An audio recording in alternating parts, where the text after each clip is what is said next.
Sir, now stage yours. We are eager to hear your insights on the possibility of testing quantum gravity. Thank you, sir.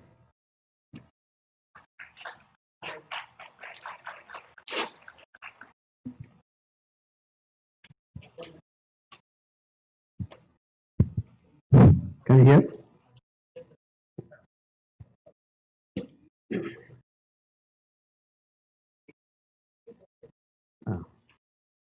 So can I start? A very good afternoon to all.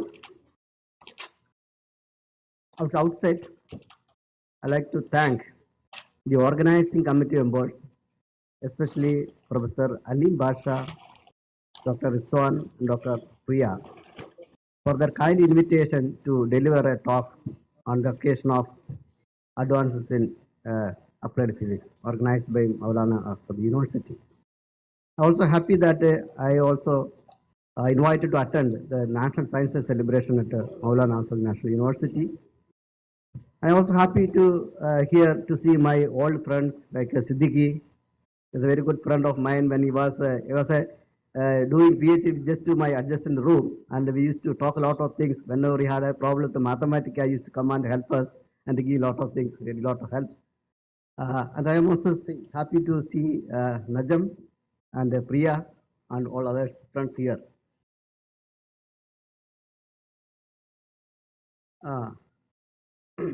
So I will try to very brief. Maybe all of you are going to wait for the lunch. So I'll try to very brief, but sometimes I will be helpless because sometimes I have to go a little bit, not in depth, but a very peripheral way. I have to touch certain points to complete my talk.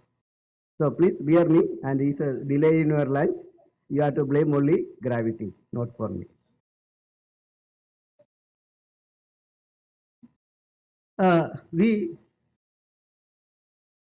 We know that we have four fundamental forces in nature: strong and weak nuclear forces, electromagnetic force, and gravitational force. Each force has its own importance in our day-to-day life. If there is no weak force, is not there. Sun won't be burned like that, and we cannot live on Earth. Among all these fundamental forces, gravity plays a very, very important role in our life. So the understanding of the gravity, I mean the scientific understanding of the gravity, properties and nature of gravity, probably started from work of Galileo. Then lot of work done by Newton, which all of you are familiar with the inverse square law used by Newton to describe the gravity. And further, we found that that law has certain kind of disadvantages because that law is not compatible with the special theory of relativity. So later Einstein modified the Einstein gravity. It replaced the Newtonian gravity. So it's called a general theory of relativity, which describes the gravity in terms of curvature of space and time in compared to the Newtonian gravity. We have all other fundamental forces at the microscopic level, which can understand or describe in terms of its quantum features. Whereas when you try to describe the gravity, we don't know the quantum gravity theories at present. Even though there are many interesting theories are already people proposed, including string theory, or there are other path put forward by Hawking or other people already put forward, but still we don't have a consistent quantum theory of gravity. So according to the understanding of the quantum theory of gravity, in order to realize the quantum gravity, we need very high energy. That energy is of the order of 10 raised to 19 giga electron volt. That kind of very high energy required. So achieving such energy scale is on the Earth is extremely difficult. But even though such theories we don't have, this does not prevent us to testing the presence of quantum gravity or quantum gravity effects. But I mentioned that the quantum gravity effect one can see only very high energy, which is difficult to accessible to the Earth scale, energy scales what you have the current technology. But then we can see that where such energy levels was really available. And one can see that such energy levels available in the early universe. Just after the Big Bang, probably heard about that one. So after the Big Bang, such energy scale were there. But then we can go and test this quantum gravity effect just after the Big Bang, because we are in the present universe only. Then how we can test the quantum gravity? So then quantum gravity can also tested by a lower energy scale where its effects can be observed. So by today's talk, therefore, I'm going to discuss about how quantum gravity can be tested by taking the universe itself a laboratory and certain events which happen in the early universe, which the evidence is available in the present universe, which can be tested experimentally. And using such a kind of a test, one can test the quantum gravity in the present universe. So that's the reason I have given the title of my talk on the possibility of testing quantum gravity. Since we are going to take the universe itself in the laboratory, we would have some kind of understanding about what is the universe. Then only we understand how we can test the quantum gravity using some properties coming from the universe itself. So therefore, let me begin something with what is cosmology. So we start with something very known to us.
still contributing to the universe. So we are also part of the universe. What happened?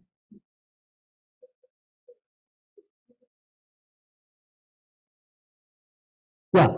So we can submit and maybe we show that video. So I'll show you one video which is tell you what we mean by the large scale structures of the universe.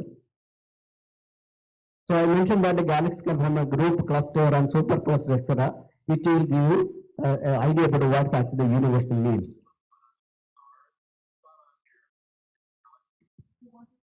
You see the galaxies, you know, sort of in our neighborhood. And you see this thing called the Great Wall.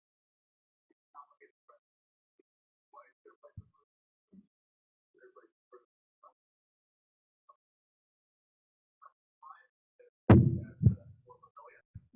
and every time there's a galaxy at this location, so this is the real representation. And when you're in the middle of the galaxies, it's hard to see the pattern. It's like being in the middle of life. It's hard to see the pattern. In the middle of the audience, it's hard to see the pattern of this. So we're going to go out and swing around and look back at this. And you'll see the first the structure of the survey, and then you'll start seeing the structure of the galaxies that we see out there. So again, you can see the extension of this great wall of galaxies showing up here. But you can see the voids, you can see the complicated structure, and you say, well, how? And the yellow is the stars or the galaxies showing up. And we're going to fly around, and we'll fly around, and you'll see some, occasionally a couple filaments intersect, and you get a large cluster of galaxies. And then we'll fly in where the very large cluster is, and you can see what it looks like. And so, yeah, you can back to. No. So this is what actually I am talking about the galaxy and the cluster and superclusters, how they are constituted in their universe. Okay. This is a video actually given by our George Smoot when he was given all prize lectures in Sweden. I took it from there. Thanks to Smoot for this one. So you see, this is the things which are talking about the galaxy, clusters, superclusters, world which is constituted in their universe. Okay. Now, to understand beyond this one, universe also contains some radiations. Lot of radiations are there. Apart from that, it's called a dark matter, dark energy. All of things are composed. That's the entire thing constitutes the entire universe. Now, to understand the universe, it is to have some kind of a model is always better to understand the universe. Something like any kind of thing you have always going a mathematical model. So a model is in our hand means it's easy to understand the universe. So we can have a model of the universe. The model of the universe basically based on the Einstein general theory of relativity, which describe the gravity in terms of curvature of space-time. What is general relativity is nothing but the describe gravity in terms of curvature of space-time, and that theory that is one of the general theory of relativity. So compared to the Newtonian perspective, Einstein perspective of gravity is understand the geometry. So when we are talking about the gravity, corresponding geometry going to be unusual. Unusual in the sense it's not the kind of geometry which are dealing our school level, like including geometry, plane geometry. So many kinds of Euclidean postulates which are learned at school level going to fail in the case of non-Euclidean geometry. So you need a non-Euclidean geometry, understand the gravity, or whenever gravity is there, you essentially land up the non-Euclidean geometry. That is the reason we are talking about gravity can be understood in terms of curvature of space and time. Why space and time? Because the Newtonian gravity which is not compatible with the special relativity which I mentioned, because space and time are not treated on equal footing on a Newtonian gravity. But in Einstein gravity, space and time are treated on equal footing. Strictly speaking, space interval and time interval are treating on equal footing. That's called special relativity. So, taking the special relativity, the gravity should be modified. But modified gravity, what we are called Einstein general relativity, therefore gravity can be understood in terms of curvature of space and time. Using this, that is the base theoretical foundations of something called a modern cosmology, plus another idea which is forwarded, which is known as a cosmological principle, which states that the universe is homogeneous and isotropic. What means the universe is homogeneous isotropic means earlier people thought the earth was the center of the universe, later people thought that the sun was the center of the universe. Homogeneity usually say that there is no center for the universe. All points are equally like in the universe. So any point you can take, any vantage point you take the universe and look around the universe in large scale fashion. That means approximately 100 megaparts of scale. You look at the universe, the universe look like the same. That means look at the distribution of the galaxies. When you see the distribution of the galaxy, you may think that it's a randomly distributed. It actually is not randomly distributed. There's a pattern in the distributions. So look at the distribution of the galaxy elsewhere in the universe, any part of the universe, approximately taking 100 megaparts, that's the cosmological distance, then the universe look like the same. There is no special point in the universe, there is no center for the universe. That, and then if you look at the universe, any angle, any directions, the universe look like the same. That means the sense of the cosmological principle, universe is homogeneous and isotropy. Isotropy is essentially talking about the direction. There is no such kind of special direction. So this is the basic principle called the cosmological principle plus the Einstein general relativity, which are used to build a model of the universe called a standard model of the universe. So to make the standard model of the universe, we talking about the gravity can be understand the curvature of space-time. Then it requires some kind of source for gravity. When we are talking about electromagnetic field, we know that the field is emanating from the charge actually. There's a source for electric field or a magnetic field. Similarly, when we talk about gravitational field, it also requires some kind of a source. So what the source for gravity? Energy or a mass. According to Newton idea, only mass only source for gravity. When we are talking about special relativity, mass and energy are equivalent. Therefore, any form of the energy must can gravitate actually. So mass and energy are actually the source for gravity. From the source of the gravity effect, you can see that's called geometry. Therefore, I can ask a question, can I get some kind of equation which can connect to the source and the effect with the geometry? So source of the geometry and can be connected. That connection is called the Einstein field equation, which is actually given here. So don't worry about this equation, it's called Einstein field equation. This part is telling the geometry of the universe and this will tell the source of the universe. Anything is source called, technically we call energy movement tensor. If the light can be source for gravity, any matter can be source for gravity, our chair, we are itself the source of gravity because we are made of some energy. So we are also creating a curvature around us. So it's called Einstein field equation. Then Einstein field equation using the cosmological principle, since it's an equation, it's actually highly nonlinear partial differential equation. So this equation, after this way of compact way of writing it, we note the feeling that's a highly nonlinear partial differential equation. Actually, it's a highly nonlinear partial differential equation. But when you know that we are talking about quantum mechanics, we are talking about linear equations, showing equations, all things are writing it. We are talking about superposition principle. So as mentioned that we are talking about the other forces like a strong or a weak nuclear force, electromagnetic force, you can correspond to quantum theory for that one. Because that superposition is strictly valid there. But this equation itself is a highly nonlinear equation. The superposition will not be simply valid there. So this is the difficulty of combining the gravity with the quantum mechanics to get a quantum theory of gravity. So our essential point is to take the quantum gravity. Why we learned the quantum theory of gravity? Because of this is the nonlinear nature of this equation. Combining the superposition linearity of the quantum mechanics with the nonlinearity, understand the gravity, extremely difficult task to combine together. That is the reason we are challenging the theory to get a quantum theory of gravity. Okay, so keeping aside, now we can move forward. So using this equation, we can apply to universe, then you get an equation called a five-dimensional equation. Essentially, it is telling you how the universe is expanding. So this is the curvature of the universe. I'll tell you what is the curvature of the universe. This is actually the total energy density of the universe. So this is actually a solution to this equation. So this is the solution called the metric, or is called tell you what the geometry corresponds to that one. So this is a spherical geometry, look like this kind of geometry. They can get the solution to this one. So this solution, there are three possibilities. So kappa is not the curvature. So there are three possibilities. Universe can be flat geometry, look like any kind of flat structure, or it can be closed universe like a sphere kind of structure, or it can be negative curves of the saddle point or a host kind of thing. There are three possibilities are there of the solution. Then how do you know that which kind of universe you are leading it? That we can estimate the total energy density of the universe. So based on total energy density, one can actually determine what kind of geometry we are leaving it. So various observations shows that we are actually leaving more of a flat geometry of the universe.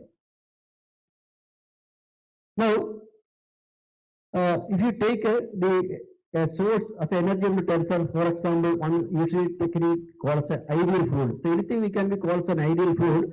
then technically we can model this as a source for gravity. And then we can get a different solution to this equation that will tell how fast our universe can expand or kind of thing. So from this, we can get an equation called a continuity equation. Similar kind of equation we see in our electromagnetic theory.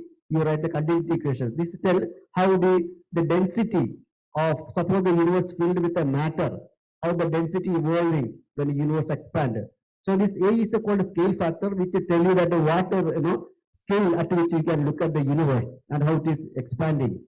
Suppose the universe is filled with the radiation type of things, so it can be expanded this way, or a vacuum, or something called a dark energy, how that will expand actually. So all things are possible content of the universe. Each can its own gravity, but totally universe is composed of all the things. So take into consideration all the things. So we can see that when this is the density of the matter is 1 by t square. Similar radiation also 1 by t square, and vacuum is a constant. Then you can also take some kind of a calculation and show that how the temperature and the time of the universe is related. And you can see that they are related to temperature is inversely proportional to A. Then when you go back in time, that is T tending to 0. T tending to 0, you can see that the temperature is going to infinite. Similarly, T tending to 0, you can see the density going to infinite. So otherwise the scale factor which is tending 0, time tending 0, which you are reaching a stage where the density can infinite and temperature can infinite. This scenario, what you are calling is the Big Bang. So the universe supposed to be had some time, you had an infinite temperature and infinite energy density. After that, universe started again expanding further and further. Some point of time, the universe is dominated with the matter. The universe supposed to evolve with this fashion. The universe radiation dominated first, then later matter dominated. Now you are supposed to be vacuum or a dark energy dominated universe. Now, this is called the standard model of cosmology, but standard model cosmology had to face many problems, like how the main question is how the galaxies formed in the universe. So originally the standard cosmology not really addressing how the galaxies as formed or large scale structures are formed in the universe. And also see that our observed part of the universe look like a flat universe. It's called a flatness problem of the universe. Why the observable universe look like a flat? For the total energy density of the universe look like very close to 1. So this is called the flatness of the universe, and to address all kind of problem, there was no solution. There was no solution within the standard model of cosmology itself. And later to resolve this problem, an idea called inflation was adopted proposed by a postdoc fellow at MIT in 1981, according to which say that the universe suddenly expands for a brief period of time. That's called an inflation of the universe. If you consider the inflation of the universe, we can resolve several problems which could not address by the standard model of cosmology. So this is originally not a part of standard model of cosmology. Now it is a part of standard model of cosmology. So inflation means the universe expanded very quickly. So that could explain the many problems of the universe. So this is some pictorial way of understand the inflation. Universe has a very small size, and apart from there is another called cosmic microbial radiation supposed to originate from the early universe. It is coming from the various parts of the universe. So you mentioned about the homogeneity and isotropy of the universe. There is no special direction in the universe. People look at the cosmos microbial radiation coming from various parts of the universe, irrespective of any angle. It will show the same temperature. You measure the temperature the same. Does not depend on a particular angle. So therefore, that problem could not address by the standard cosmology, but the introduction of the inflation idea, it could address it, because universe started in a small region. So there all the photons could interact with each other, they could become thermalized, and suddenly it expanded. Because that expansion, that small region expands such a larger region. So like this expansion, something suddenly expands, an observable region look like a flat. So it could resolve the flatness problem of the universe, and it could also it could also explain the flatness problem of the universe, or can be explained. But one of the advantages of the inflation is that the basic question asked is how the galaxies form in the universe. So the inflation is basically seeded the galaxy formation. There is something called a quantum fluctuations, which is actually going to be the main idea which are going to use to test the quantum gravity. So the quantum fluctuations are, because we know that there is a quantum fluctuation associated with any matter, that quantum fluctuations are really stretched by the inflation because it stretches the space itself. So that fluctuation basically later give rise to the galaxy which you are actually seeing the today. So, but in order to occur the acceleration, then equation which are come from the 5-dimensional equation. You can see this a double dot. A is the dimension of the length, therefore a double dot is the dimension of the acceleration. So simple our physics. So you can see that the right hand side, you can see overall negative sign is there. But in order to occur the acceleration, that is sudden expansion of the universe, we needed this quantity must be positive, that it is greater than 0. But then this is the density of the things which are responsible for exerting the acceleration, the pressure for that exerting the acceleration. Then we know the energy density cannot be negative, it must be always positive only. Then what the only possible way, this entire quantity must be negative. Then only the overall quantity going to be positive, have to get a positive acceleration. So there is no way to get the density, energy density can be negative. Then other possibility that the pressure can be negative. So pressure is usually we are considering not a negative quantity, but then pressure must be negative. Earlier talk about universe can compose through the radiation, matter, etc. The corresponding pressure must be positive only. That means radiation or a matter cannot give us the acceleration of the universe, could not produce the inflation of the universe. So in order to happen inflation, the pressure must be negative. That means ordinary matter, ordinary radiation not possible to use to get to the acceleration of the universe. We need something exotic thing should be there to do that one. So that exotic thing is called as a scalar field. Using that scalar field, one can really describe the inflation. So the inflation basically the scalar field which is started with a very high energy, it's a metastable state. We know that something cannot stay in the metastable state, it has to attain the true minimum true vacuum. So this period comes from the metastable state to reach the true vacuum state or the true minimum, which is called the period of inflation. So I just skip this one. So this is the idea of the inflation and use this one. Let's see how we can test the quantum theory gravity. So this the rolling down of that scalar field from the metastable state to a true state, which is can be described as a Schrodinger's parameters. This parameter is going to be a key parameter to test the quantum theory of gravity. So using this one can stop the gravity when this parameter is taking the value 1, the inflation will end there. Now, what was the duration of the inflation which can be obtained using this quantity called E-folding number? This is nothing but telling you how long the inflation happened actually. So yes, how long inflation happened. So we had several kinds of inflation models put forward. More than 100 models of inflation models are there, but some models are really rejected because based on lot of observations.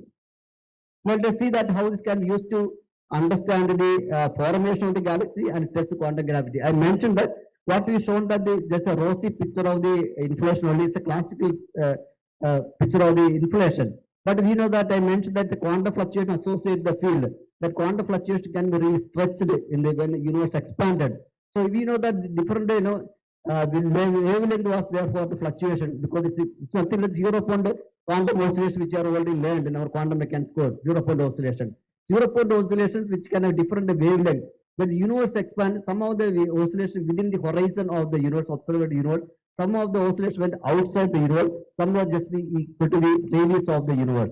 And this is the kind of oscillation which is basically responsible for the galaxy formation. Because when the universe expands, this will go further. That means this oscillation will be well within the galaxy. And this will start actually oscillating. And this oscillations ultimately grown under a gravity stability that gives us the galaxy what we are forming it actually. So basically, this is start from the inflation. The galaxy formation can be also obtained from that point of view. Now, to understand the galaxy formation, what kind of thing, basically we have to use something called a perturbed equation, which should be applied to Einstein field equation, which I showed in the beginning. When you're using that one, you will get a source for gravity that you are taking as a scalar field, and effect will be the geometry. So when you are perturbing or shaking that one, the source is shaking means the corresponding metric also geometry also getting perturbed. Technically, what is called perturbations. So you can have a scalar perturbation source for gravity. When you perturb it, the metric also or geometry also getting perturbed. So this scalar perturbation ultimately leads to the formation of the galaxy. Metric perturbation is something that is to something called a primordial gravitational or geometrical perturbation. Now using these two things, one can test the quantum theory of gravity. To understand that one, this is coming from the quantum features, the quantum fluctuations. One can compare it to the average of the oscillations. That's called power spectrum. So averaging of the quantum fluctuations one can use that one. So you can compute the averaging of the scalar perturbations. You can average it. You will get a spectrum called power spectrum. So power spectrum which is related to the inflation, which is the inflation model is using, that will be giving a corresponding power spectrum. This power spectrum for the scalar field called scalar power spectrum. Similarly, I mentioned about the geometrical perturbations which can be obtained from tensor perturbations. I'm not going to details of all things. You will get a corresponding tensor power spectrum. Now, taking the ratio of this quantities, tensor scalar ratio, you can see tensor scalar ratio. So this is the quantity which is related to the floral parameter epsilon, what I mentioned. So this is the key quantity which is going to use to test the quantum gravity experimentally from the various cosmological observations. So what I showed that R is the quantity supposed to measure actually. You can measure the amplitude of the scalar perturbation. You can measure the amplitude tensor perturbation. Then that tells us whether the gravity can be tested or not. Let us see how can you this quantity can be used to test it. So for that there is an idea which is called a lift bound, which shows that if you measure the R value, a certain value, then the field with scalar field has certain energy when started with the inflation time. So usually scalar field has certain energy, and what this R value is doing that it has particular value, the energy scale of the field can be much higher than what previously thought. At that scale, at very high energy scale, I initially mentioned that in order to release the quantum gravity, we made a very high energy required. That means these values tell us this field can also exist in a very high energy scale. So that is happened means that is the probability of quantum gravity scale. So that means if you take the field with a quantum gravity, some kind of a interaction with quantum gravity, the potential which is basically, I told you, 16 times epsilon. That epsilon is related to the potential of the inflation field. The inflation field is has some kind of interaction with quantum gravity, that potential energy get modified, that it can affect the R value. That's how we can test the quantum gravity experimentally. So I am not going to theory of the quantum gravity completely. You can see that the potential is getting modified of the any inflation model. So this is the model without any quantum gravity correction. This is just assume that the quantum gravity correction gives us this one. So I can simply compute the parameters which I showed you called as Slaughter parameter. Epsilon is the main quantity. So using the epsilon quantity, I can get a modified quantum gravity correction from this term. This is without quantum gravity. This is quantum gravity correction. You can see compute the numerical value, the R value. So numerical value R value without quantum gravity correction, you will get this much only. With the quantum gravity correction, you will get this much quantity. Now let us put this to the observations and say how we are going to test quantum gravity. So understand the whole thing. We can look at this picture. So this we mentioned about Big Bang. After Big Bang, the quantum gravity is supposed to be effective. Then quantum fluctuations which are mentioned. This quantum fluctuation gives us two kinds of the perturbations. One is called a gravitational wave, which is coming like this, and a density perturbation which gives us the galaxy formation. Now we can see there are several things happening here. After that, now we are almost here. So we are in the galaxy this stage here. So we can measure the amplitude of this perturbation, this here, and here we assume that this is the inflation happened actually, where quantum gravity is supposed to have a predominant role. That means the scalar field which used to describe the inflation had some kind of interest to quantum gravity or potential got modified. That means it is modified the amplitude of the gravitational waves. This comes from the early universe. So therefore, if you take the ratio at this stage, we can really test the quantum gravity. So if you measure that one, you will get this kind of potential scalar ratio, something called spectral index. The spectral index, which is a quantity which actually I already mentioned earlier, which you can use here. I mentioned that scalar index. This is called spectral index, which can also modify the power spectrum of the perturbations, so quantum perturbations of this scalar density and the metric perturbations. So this tensor to scalar ratio versus that n actually I am plotting here. You can see that I am using a model called a quadratic model of inflation, which is without any quantum gravity. So this is the observational bound of this NS value. These are the values which is estimated from various observations. So this particular model of the inflation, which is showing that the value must be scalar ratio will be very high.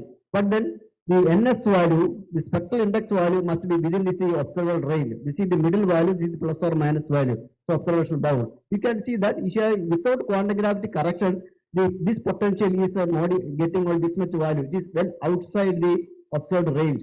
Now we can see that when you are modifying this potential, that the particular model with inflation, we see that what is come well inside the observation. So that means if you can observe the tensor scalar ratio about 0.004, that is the future observation of the cosmic microbag radiation. A satellite called a light-beared satellite. It is going to be launched by 2028 by Japanese team. Still they are not launching it.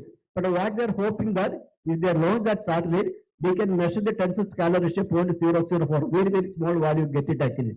You can see that value you cannot account with without quantum gravity correction. So what I showed that in my this work, I showed that if you consider the quantum gravity corrections, your future observations, you can actually account from the quantum gravity corrections. So that means with the quantum gravity correction, your future 0.04 tensor scalar ratio can be well accounted within the observable bound of the quantum gravity. Therefore, this is the way in the future observation cosmic micro background radiation observationally determine the tensor scalar ratio. It can be tested that whether quantum gravity is there or not. Therefore, without worrying about much details of the existence of the quantum theory of gravity, one can observationally test whether the presence of quantum gravity is there or not. So, I conclude that the quantum gravity can be tested with the cosmic microwave radiations, and in future observation hope that it can be understood, and that will help us to understand the quantum theory of gravity much better fashion. And I end this talk with the following quote. Thank you for your attention. Since there is a lack of time, I just flash it everything without going into detail. Sure. Thank you, sir, for your wonderful talk. Any query from audience?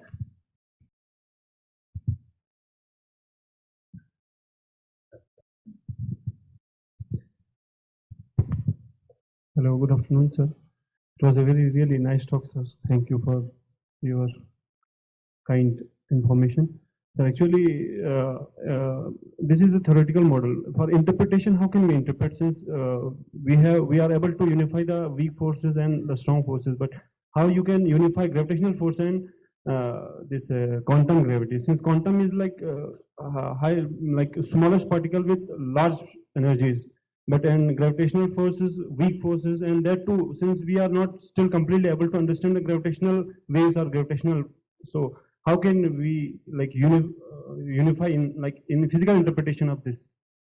In order to combine gravity with quantum, how we can interpret it physically? So there is no unification theory still See, the main problem of getting quantum theory of gravity, because quantum mechanics is a linear theory. And general relativity is the way to understand the gravity, because understanding gravity is a geometry. When you want to quantize the geometry, then only you can get the quantum theory of gravity. How to quantize the geometry itself? For example, you take any structure, let's say cube.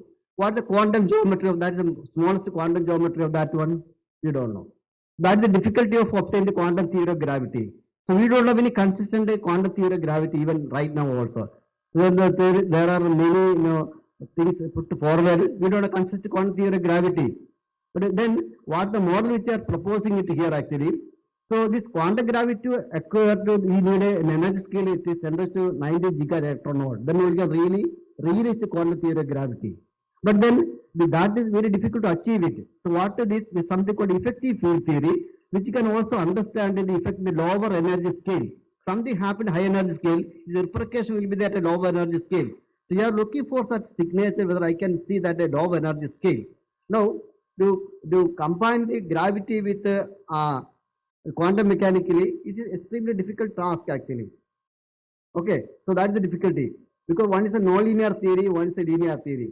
So if you are approach the geometrical way, you have to look for what the basic quantum geometry, what is the basic quantum geometry of the structure here, what is the basic geometry which you are sitting there actually, right? And then another approach called particle physics point of view. So your question is to particle point of view, we can understand it like any particle. So any particle means you quantize it, you will get a corresponding particle, right? You quantize the electromagnetic field, you get a photon. Similarly, if you quantize the gravitations, we will get a graviton, and the gravitons can propagate it. The quantum, that the gravitational waves which are showing that like electromagnetic waves kind of propagation. So you quantize that gravitational field, what you will get? You will get a quantum particle. That's called a graviton. That means to be able to observe the graviton. So observe the graviton, that means you have done the job. You are getting the quantum theory of gravity. So that's the quantum feature of gravity. So far, we are not to obtain the gravitons experimentally, but this can be understand the way this result can be understand the following way. See, if I measure the R value of a particular observation, which tells that that effect is coming from the quantum theory of gravity. Okay. That quantum theory of gravity giving this value, that means corresponding theory must be correct to quantum theory of gravity. So in the field equation where you said kappa +1 is for flatness and 0 for sphere. So what negative is for saddle means what that signifies saddle It point? is not that magnitude. See, Oh. so that solution has three possibilities of the universe, right? One is like our flat model. The universe can be flat, like it's kind of flat universe. Universe everywhere flat actually. Flat means there is no boundary. Other see something like a sphere. Our universe can be sphere kind of structure. That called +1. K is equal to 0. Kappa 0 means a flat one. And this can be a negative curvature also. Negative curved space, right? So there are three kind of curvature there. Positive curved surface, negative curved surface, zero curved surface. 0 means kappa is equal to 0. Positive means like a sphere. Negative means a saddle kind of structure. That kind of structure. Is there any query? So I would like to request Ms. Madani. Actually, I need a minimum Give the 3 to 4 water. hours to give this talk really, but I just flashed it, that's all. Ms. Madani.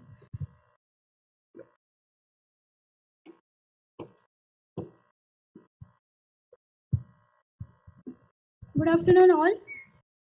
I extend my sincere gratitude to Professor P.K. Suresh Sir, University of Hyderabad, for delivering an insightful lecture on the possibility of testing quantum gravity. We appreciate the time and the knowledge you shared with us. Thank you for your valuable contribution.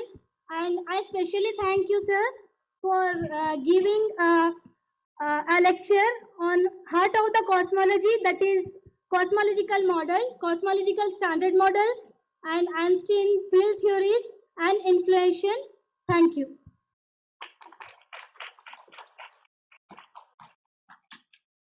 ठीक है, so we will join for afternoon session at 2:30 PM. तो आप लोग आइए. Afternoon में भी interesting talk है astronomy पे, doctor Shriram from Osmania university. आप लोग अगर क्लासेस शायद नहीं है या फिजिक्स साइंस के स्टूडेंट्स तो आइए ही आइए. आप लोग कुछ नहीं तो यहाँ पे आराम से ऑडिटोरियम में बैठ सकते हैं इसी में. So 2:30 I am expecting you to come back. Yeah, you want to say something? And I want to make another announcement. Please, people who are giving their talks, if you want, you can use your laptop, no problem. But it would be easier if you give it to me. I'll upload it on my system, right? So that would be good because it will be lesser confusion. Thank you.